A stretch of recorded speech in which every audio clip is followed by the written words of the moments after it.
So I figured out the cheat code for witching hour, which we call fussy hour, which is basically where sometime during the day for about an hour or so, babies get really fussy for no apparent reason and they're hard to soothe and nothing seems to be wrong. And it's always between 6 and 8 p.m. for him. So right now it's 7 o'clock and it was hitting. He's being so fussy inside. And so I realized if we just simply go outside, he is so much better. He stops crying, no more fussing, and he loves it. So that's the cheat code, is to go outside every day during the fussing hour time. So we're just sitting here watching the water, listening, and watching the sun go down. And now we've got a happy baby, right, Ezra? Happy boy? Yeah.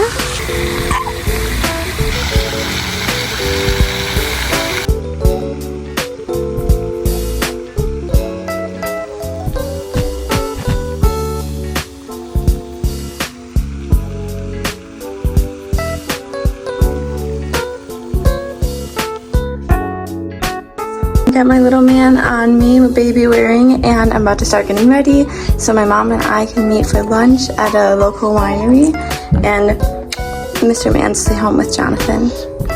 So we're just getting some pedal time before I go.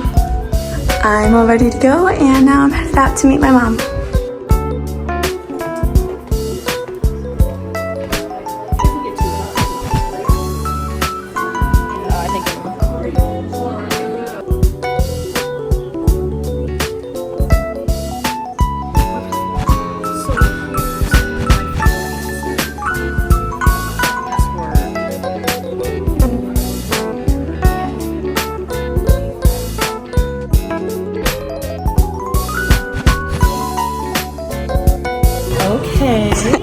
Jewel was made to be a mom.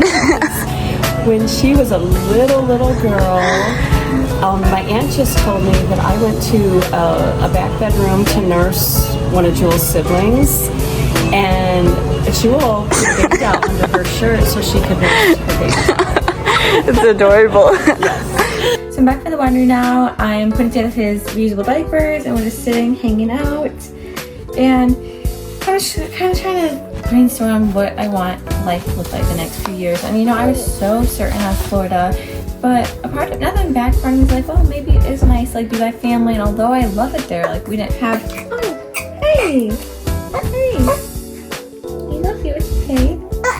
What was I saying? Oh yes, I'm just kind of thinking about how I want life to go, and I was so certain about Florida, but I'm like, well, like, we didn't have anybody there. Like, yeah, it was so fun, and it was an amazing summer, and I'm so glad we tried that. I don't know, it's kind of too bad to not be my people, but then again, I'm sure that if we stayed there, we would make friends, and that would make it feel more like home. Like, just as we were leaving, it was actually the following week, our church was starting small groups and Bible study, so that's too bad, because I'm sure we would have made friends. But I don't know, I'm like, do I like it here? I really don't. We'll see this winter. That's when it's the most miserable, winter time. But still, Jonathan and I just want to go back there so bad. I wish we could just, like, part of me wishes we could just fast forward time. But I'm like, no, like, it's part of the process, and it's good to struggle. You learn some things. If everything in life was easy, then you wouldn't get the reward of working hard to get what you want. But I'm pretty certain that Florida is where we want to be. We'll just have to make friends there, and hopefully be able to afford flying back often to see family. But now I'm like, okay, we took a huge risk, went there when I was 33 weeks pregnant, sold all of our stuff. Well, honestly, we sold a decent chunk, but we mostly donated. Like, we donated most of our stuff because there was just no time to sell it all. I mean, doing it all in a couple weeks, there just wasn't, things weren't, not everything sold. So we donated, like, seriously, like 8 carloads of stuff. We loaded the car like 8 times and donated all that stuff. Plus, I donated 8 gigantic black garbage bags of clothes. So, or maybe it was 6. Either way, a lot. So we took a big chance going there, 33 weeks pregnant, with just our car stuffed full, with not sure where we were going to live. We just had an Airbnb, no jobs lined up, and I'm proud of it because, I mean, not a lot of people are willing to take a risk like that, and it was such a good summer. It's risky because that's how people end up homeless, because they take big risks like that, but I'm really thankful that we had the summer there. It was amazing, and I'd love to go back, and I seriously on my mind every single day. I'm like, we want to go back so bad, but this time we do it the smart way. So although we want to get back there like yesterday, we do need to do it the smart way. So we're trying to figure out a plan like as 6 months doable, or is it gonna be like a couple years? Which, I don't know, that seems so far away. 6 months sounds far away. So thinking about anything more than that, I'm like, oh no. But we'll see. I guess we just gotta try to come up with a plan, and make that plan happen. But sometimes it's, I don't know, now that I see everything it entails, it is kind of hard because all these little things where it makes me, like, I'll never judge a homeless person again because it's hard to get started. And when you're homeless, say you can't get a job without a license, but you need an address to get a license, things like that, you need proof of residency, all these things. So it's so hard to get your feet on the ground unless you were born with opportunities in life. And I saw that when we went there, that it's not easy to get started, especially being so young. And like, yeah, we might have like blown through our savings, but it was a really good summer, and I'm glad that, thank God, we're not homeless. But it was a good experience, and in life you just have to live and learn. Like, that's how you learn, is things not working out in your favor. So Florida, still, you're on my mind every single day. It was amazing there. But for now, I'm going to try to enjoy the things of the Midwest, like a colorful fall. You don't get that in Florida. Trying to enjoy that. And the last few days just been on my mind that we need to brainstorm a concrete, solid plan and try to stick to it. So I just want to update you guys on that, because that's the fun of YouTube, is getting to know each other and being honest and open about things. And on other social media like Instagram, you can't really see it, like Instagram and Pinterest, you can't really see people's personalities, but on YouTube I like how we like get to know each other and it feels more personable. So I just wanted to be open about that, because everybody struggles, but not everybody always shares that. So I'm seeing now that life is harder than I once thought a few years ago. It was, when I was in college, life was easy, it was great, things didn't cost that much. Like, I was even paying my own college and I still had more money than I do now. But you know, when you get a little bit older and the medical bills, like, you know, medical bills and insurance, this and that, everything starts rolling again. You see, and having a baby, life's expensive, but I still don't believe in being jaded and giving up on your dreams. I'm going to do everything I can to not give up on my dreams and to know that Florida will be back for you, preferably sometime next year. But if it has to be like the year after that, I guess that's fine. Preferably not. Love you, Chuck Chuck. Hey, good job, mister. Good job. You're so strong. Good job, Chung Chung.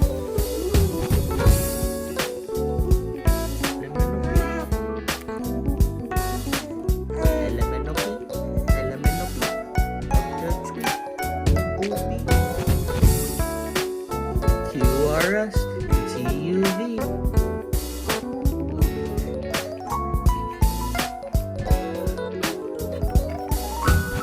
Still more W and XYZ. The whole alphabet. And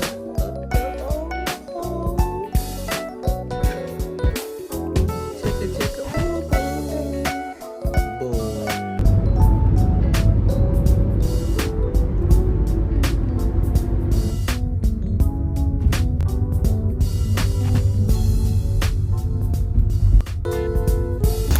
Hi from Wisconsin. Check out my view. Stunning. I'm in Wisconsin just for a couple hours because my sister wanted me to pick up something from Facebook Marketplace. Hey, it's okay, lovies. From Facebook Marketplace for her, and it just happened to be here, just like an hour and 15 away.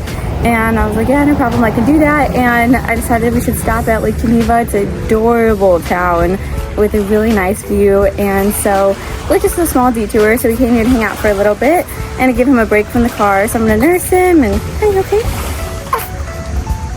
Gotta go, he's hungry, we'll finish this later. Okay, but anyway, so we're on a little pit stop now. Just enjoy, look at the water, enjoy this beautiful day. And you guys know I love water, so I'm happy to be. I've been struggling a little bit lately, so I needed something to lift my spirits. Life hasn't been easy, you know, I've been kind of reminiscing on what it used to be, how things could have been, and I've been struggling with that. So I've been trying to do things to stay positive, and this was definitely a mood booster. I love this so much. I would die to jump in the water right now. I wish Jonathan was here so I could just jump in the water. I'm sure it's freezing, but I don't care. The drive was also super therapeutic. I needed that. That was a therapy session, just listening to the Bridgerton soundtrack, which is my happy place, and just thinking about things and thinking about life.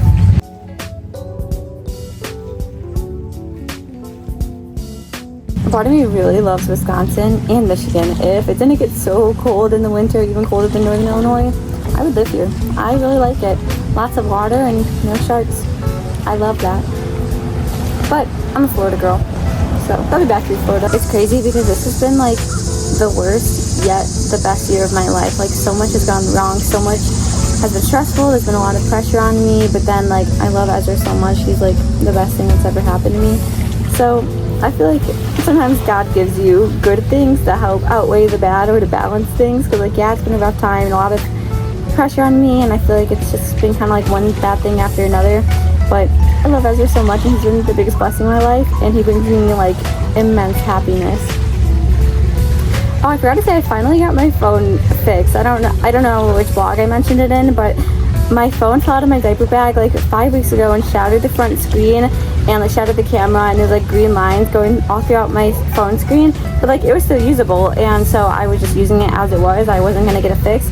But then the other day it completely stopped working and the screen was just bright green. I couldn't do anything on it, and I was kind of like, well, like maybe I can put this off after I called and found out how much it would be. But then I was like, yeah, no, you can't. Like in today's world, you need your phone. All my information that I need is on there, and like if Ezra and I were to like need something, like we have to be able to call for help. So I got it repaired. It's $435, which is horrible. I'm like, what? Like that's the cost of a whole new phone basically. But $435 just for the screen. That's insane. But I'm glad it's fixed now. I would really love to walk this, or like I said, jump in the water. But since it's just me and I don't even have a stroller with me, I'm not gonna. There's my car right there. So just kind of chilling here, enjoying the view, and I was just feeding him. I love you, Mister.